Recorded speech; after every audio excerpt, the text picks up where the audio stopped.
And now we move on to the NCAA, which has had some positives. Colin Ward wanted to really discuss this, so I'll let you have the floor, Wardy.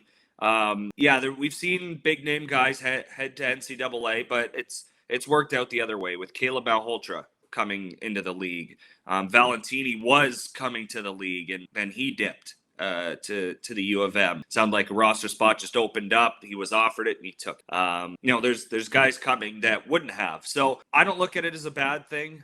We've seen things start to unfold. The Porter Martones of the world committing to Michigan State. Ivan Kovic, of course, Spence to the University of Michigan. Luke Misa to Penn State. Obviously McKenna out west going to Penn State too. So I'm kind of over the whole. I'm not a huge fan of it. Like, it is what it is. It's best.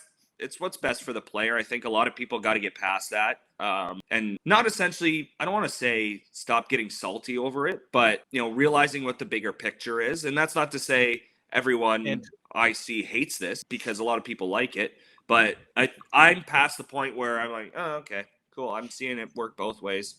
That's all I really care about. It again, it's what's best for the player, like we talked about with the Goj situation and the agreement. It's whatever the player wants to do, and he wants to get to the NHL, and whatever path best suits him, he's going to take it. Hey, there's been some great signings, and there's been some tough ones for and against. I mean, you look at the Niagara Ice Dogs. They signed guys from Michigan. They can sign anybody last year, and all of a sudden this happens and it favors them. I mean, and they've improved a lot. You look you're looking around and you see the opportunity with the NCAA, and that's what makes me think of last week's announcement. And that's what I wanted to touch on, where the CHL is not implementing media passes to NCAA coaches, scouts, GMs, whatever.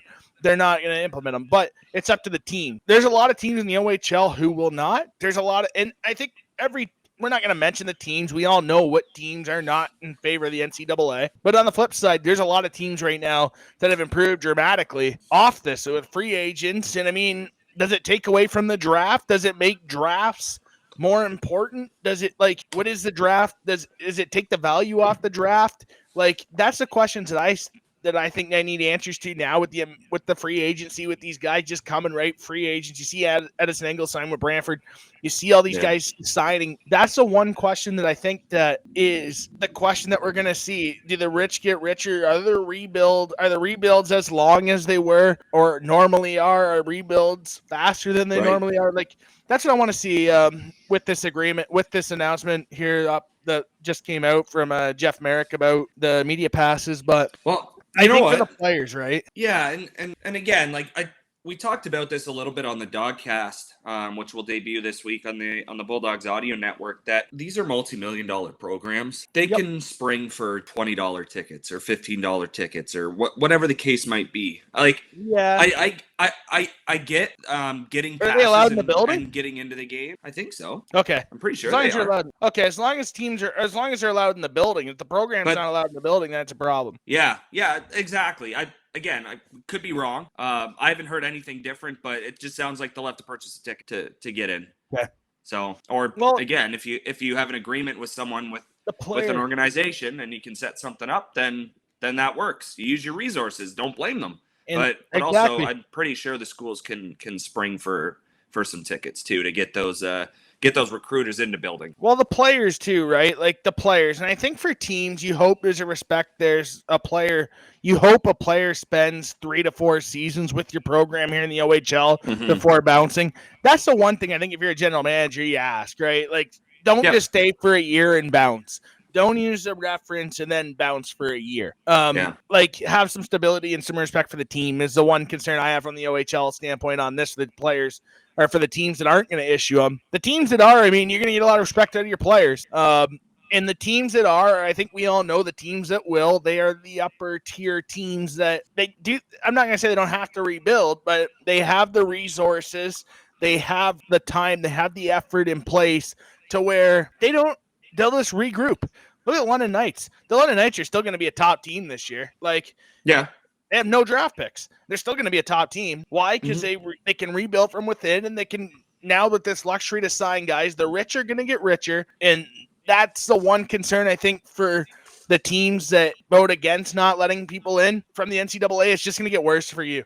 That's the one concern. You got to look back and you got to think, what's the best interest for my players? Can I get a stud 16-year-old out of this before going to the USHL? Like if I'm Saginaw, I would have had 2 years of Adam Fantilli. Yeah. So that's just the way I look at it, where you have more resources now. And like if I'm Saginaw and Flint, I'm all over this. They're right up the road. Like you got Michigan State literally right there. You got Western Michigan, who is a Frozen Four champions, right in their backyard in Flint and Saginaw. So I just think that you have to use your resources effectively, and I think it's important to keep letting them in.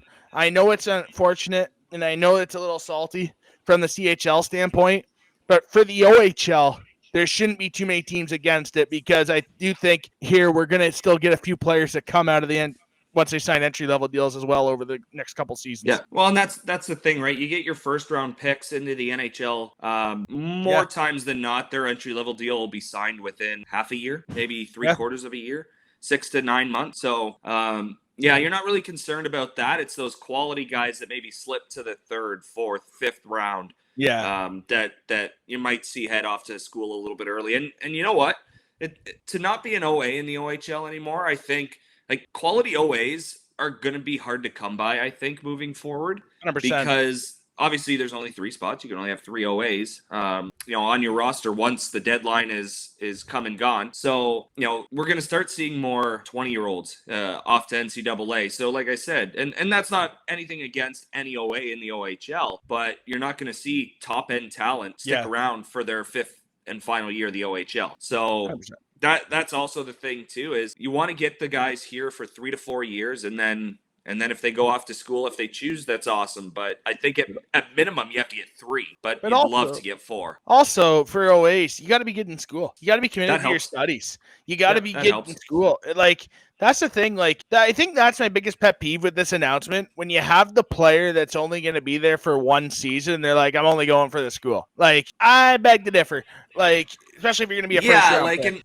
And nothing against Gavin McKenna. Medicine Hat, I feel sorry for them though, man. Yeah, their gate, the gate, like the attendance, like all that, like the business side of things. Yeah.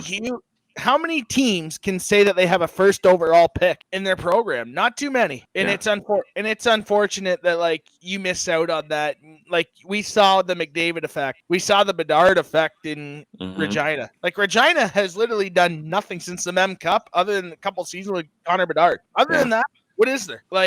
So I just think that that's the unfortunate part for Medicine Hat. I feel bad for them. You just go to the Mem Cup and then you should have a good team this year, and then boom, that's tough. Yeah.